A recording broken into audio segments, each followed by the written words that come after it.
Hello everyone, welcome back to my YouTube channel Sai Khushi creations. आज के video में आप सभी के साथ मैं गणगौर की पूजा विधि शेयर करूंगी। गणगौर की पूजा वैसे तो 16 दिन तक मनाई जाती है, पर जो ब्यावली साल की कन्याएं नहीं होती और कुंवारी कन्या नहीं होती, वो बाकी सारी महिलाएं सिर्फ लास्ट वाले दिन 16वें दिन गणगौर माई की पूजा करते हैं। अब आज के गणगौर माई को डलिया में से निकालकर पाटा पर बैठाया जाता है। तो पाटा पर थोड़ी सी दूब यानी कि दुर्वा घास बिछाएं, उस पर अपनी गणगौर माई की मूर्ति को बैठाएं। घर पर बनाई हो तो वो, और अगर मार्केट से लाई हुई हो तो वो, सभी को आपको माता की मूर्ति को पाटे पर बैठाना है।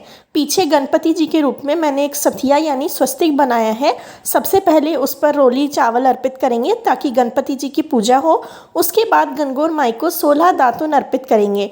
तो दूब घास का दातुन गणगौर माई को अर्पित किया जाता है। तो 16 दातुन अर्पित करेंगे। 16 दातुन गणगौर माई को, 16 दातुन ईसर जी को।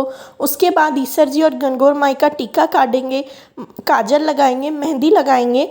काजल से माता की आंखें एकदम आंखों में भर ना जाए, माता की आंखें खराब ना हो, इसलिए आप थोड़ा दूर से भी काजल अर्पित कर सकते हैं। उसके बाद कपड़े तो माता को पहना रखे हैं, पर उसके बाद भी गणगौर माई को और ईसर जी को कलावा यानी मोली अर्पित करेंगे, नाल चढ़ाएंगे। इस प्रकार से ईसर गणगौर जी को वस्त्रों के स्वरूप में मोली अर्पित करेंगे। और साथ ही साथ पीछे मैंने एक कागज़ लगा लिया है। कागज़ की जगह आप दीवार पर भी टिक्की दे सकते हैं, पर आज के टाइम में अगर आप नहीं चाहते आपकी दीवार ख़राब हो, दीवार का पेंट ख़राब हो, तो आप इस तरीके से कागज़ लगा सकते हैं।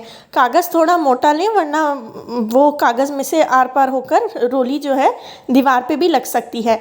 तो मोटा कागज़ थोड़ा आप लें, उस पर हम ऐसे नाल का झूला लगाएंगे।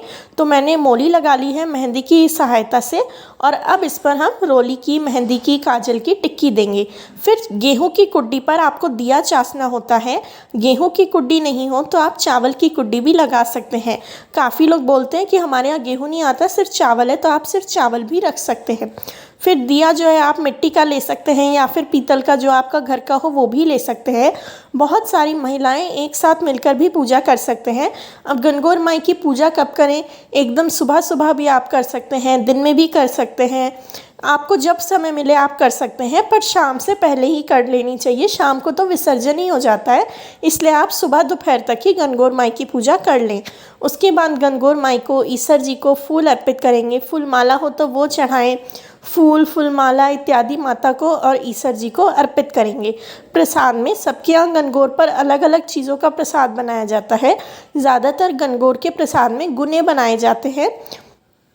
तो गुने अगर आपके यहाँ बनाए जाते हो तो गुने बनाएं, गणगौर माई को अर्पित करें, ईसर जी को अर्पित करें।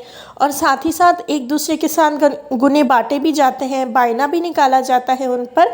तो आप प्रसाद में गुने बना सकते हैं।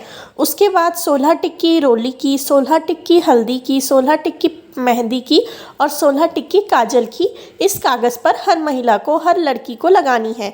कुंवारी कन्या हो, ब्यावली साल की लड़की हो, या फिर जो मैरिड लेडीज़ होती हैं, सुहागन महिलाएं होती हैं, सभी गणगौर माई की पूजा करती हैं और सभी को इस प्रकार से टिक्की लगानी होती है। अगर बहुत सारी महिलाएं एक साथ पूजा कर रही हैं तो आप बड़ा सा कागज़, चार्ट पेपर भी लाकर लगा सकते हैं। तो इस तरीके से मैंने जो है रोली की, मेहंदी की, हल्दी की और काजल की टिक्की लगाई है। वैसे काफ़ी जगह पर सिर्फ रोली, काजल और मेहंदी की टिक्की लगाई जाती है, पर हल्दी भी सौभाग्य का प्रतीक है, इसलिए मैंने हल्दी की टिक्की भी लगाई है। अब काफ़ी बार क्या होता है, सब गणगौर पर सुंदर सुंदर कपड़े पहनते हैं और फिर हाथ पे अगर रोली मेहंदी लग जाए फिर पूछने का कोई ऑप्शन नहीं होता। तो पहले तो आप सब अपने पास हैंकी लेकर बैठें ताकि कपड़ों पे हाथ ना पहुंच जाए गलती से भी। और उसके अलावा आप रोली लगाने के लिए ईयरबड का यूज़ कर सकते हैं, काजल लगाने के लिए आप स्टिक ले सकते हैं, और मेहंदी लगाने के लिए आप मेहंदी का कोन यूज़ कर सकते हैं। इस प्रकार से जो है 16 टिक्की हर चीज़ की आपको देनी है, क्योंकि गणगौर माई का फेस्टिवल 16 दिन तक मनाया जाता है, इसीलिए लास्ट वाले दिन इस तरीके से 16 टिक्की दी जाती हैं। इसके बाद गणगौर माई को सुहाग का सामान चढ़ाएंगे। आप जो सुहाग का सामान चढ़ाना चाहें वो चढ़ा सकते हैं। सुहाग पिटारी अर्पित करेंगे। जो ब्यावली साल की लड़की होती है वो गणगौर का उजमना करती है। अगर आपने गणगौर का उजमन नहीं किया हो तो आप 16वें दिन लास्ट डे पर गणगौर माई का उजमन कर सकते हैं। इसके बाद फल प्रसाद पानी पिलाएंगे गणगौर माई को। जितने भी गीत होते हैं, पानी पिलाने का गीत, छांटा देने का गीत, पाटा धोने का गीत, सभी गीत आप गा सकते हैं। अब आपको थोड़ा सा पानी और पानी में थोड़ा सा दूध मिलाकर लेना है। उसमें छाटा देने का सामान जिसमें हल्दी की गांठ, कौड़ी, एक चांदी का सिक्का और जो चांदी का छल्ला होता है वो, ये सब सामान आपको पानी में डालना है। और उसके बाद इस तरीके से गणगौर माई को छाटा देना होता है। कुंवारी लड़की के साथ, शादीशुदा महिला के साथ इस तरीके से हाथ में दूब की गुच्छी ले लेकर छांटा देते हैं। 16 बार छांटा देने का गीत गाना होता है और इस तरीके से छांटा देकर गणगौर माई को दक्षिणा चढ़ाएं, आरती करें और आपकी पूजा पूर्ण हो जाएगी। शाम को गणगौर माई का विसर्जन होता है। अगर आप गणगौर माई की मूर्ति का विसर्जन नहीं करते हो तो छींटा देकर घर के बाहर घुमाकर वापस से रख लीजिए। वीडियो अच्छा लगा हो तो लाइक करें, चैनल को सब्सक्राइब करें। आप सभी को और आपके परिवार को गणगौर की बहुत बहुत शुभकामनाएं। Thank you very much for watching. Please like, share and subscribe.